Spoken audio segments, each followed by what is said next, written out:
This is going to be a hopefully quick video in line with my relationship red flag series. And I did type out notes that I'm going to read, and then I'm going to elaborate if I feel like I still need to, because sometimes I say things and I'll go off on a tangent, or I'll digress to something completely different, and then I'll be like, what was I saying? Or I might just completely lose my train of thought, where I just start to babble sometimes, and I did not want to do that. I wanted to stay on point. And so this red flag series is going to be just that, a series of red flags. There are numerous red flags or potential red flags to potential friendships and relationships. And instead of just saying this, 1, 2, 3, 4, 5, 6, 7, 8, 9, 10, 15, 22, whatever, I wanted to just mention a few, explain what they are, and also do an accompanying article for my website. And so each of these videos will list a few red flags depending on the red flag. If it's something that is intense and needs a lot of elaboration, then it may just be one. This video right here, I'm going to talk about one, but it's broken down into 4 parts, but they're all related. So this is going to be part 1 of relationship series on red flags. Number 1, they are obsessed with fairy tale endings. They are not realistic about what life and love has to offer them and what they can obtain. They insist that you're perfect. This is a red flag, because even though we like to be told, oh my gosh, you're just so adorable, you're so helpful, you're so thoughtful, you're so kind, you're so compassionate, you're such a loving person, you're just so enlightened and self-aware, we all have our flaws. And I cringe sometimes when I hear people say, well, I'm not perfect, because even though people say that, sometimes I get the feeling that they don't really believe it, and they're just saying it as an excuse for something they did that someone may have found unacceptable. And so when someone perceives you or insists that you're perfect, or like for me, for an example, I'll do something, be like, oh man, I shouldn't have did that. Like that may have came across, a little insensitive. And the person I'm with may be like, no, well, because of this or because of that. I'm like, there is no because.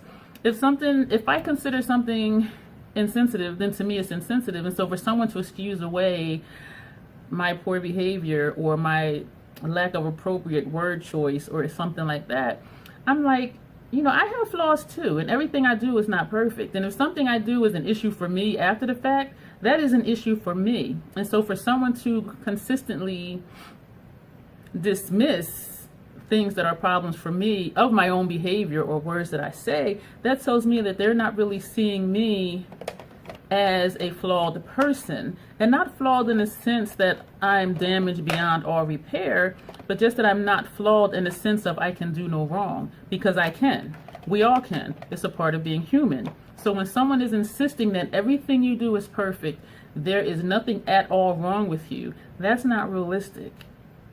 And if they're really believing that you're perfect, they're going to expect that all the time. And because we're not perfect, because we are flawed, as soon as you do something that they don't like or they really disagree with, it's going to be a problem. It's going to be, oh, you're not the person I thought you were, or you're this way and I didn't know that. And it's just like, dude, I've been telling you who I am. And there's this saying also, when someone tells you who they are, believe them.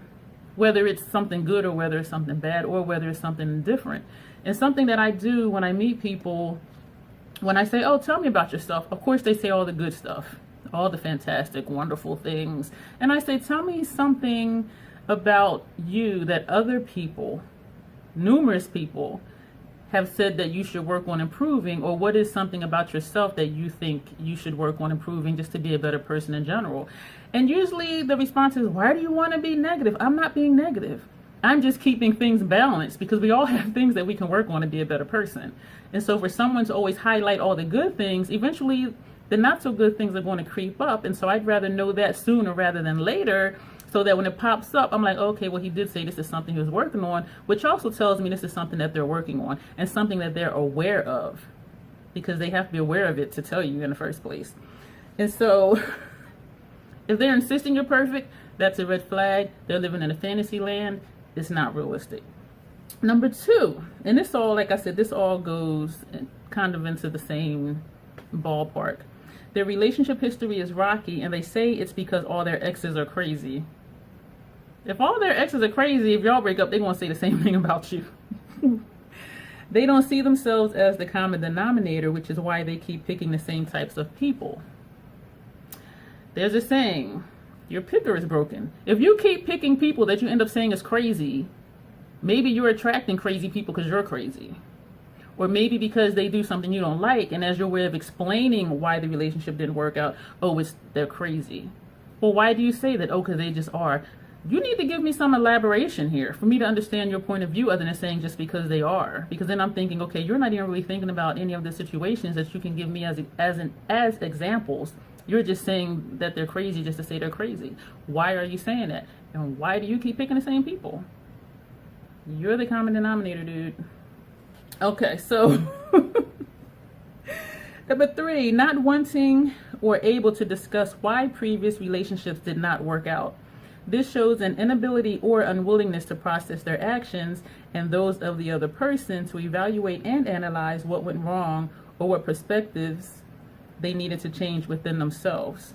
It also shows the person hasn't thought about what may have been unhealthy or why they tolerated such behavior, which means they won't grow from that situation. Okay, so, and this goes, as I said, these are all in the same ballpark.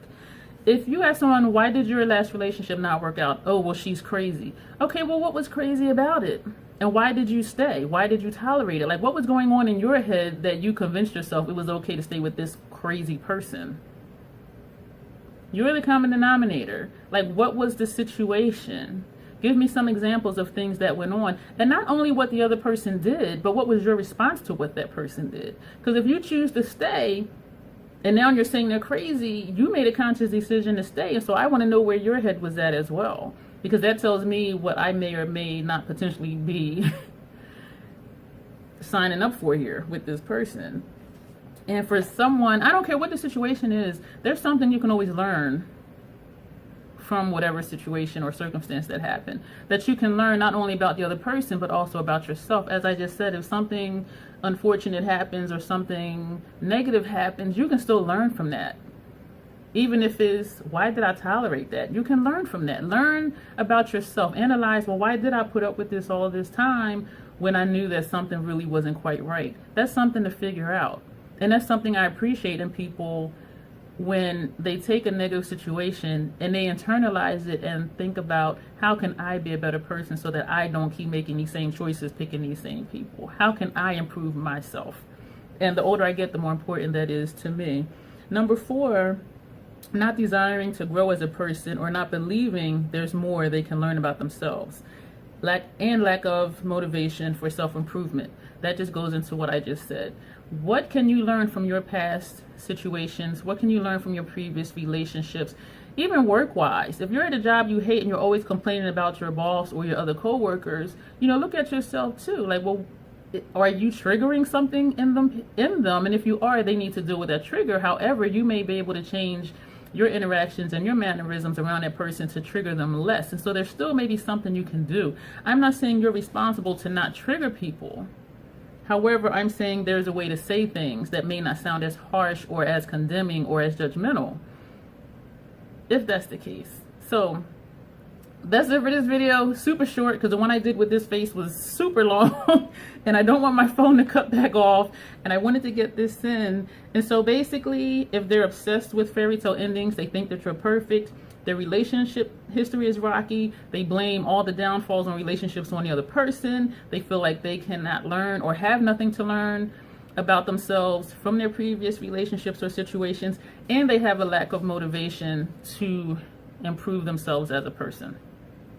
So this is part 1 of relationship series on red flags. Let me know your thoughts below, and stay tuned for future videos in this series. I'm not sure how many there's going to be. I'm going to create a separate playlist just for this.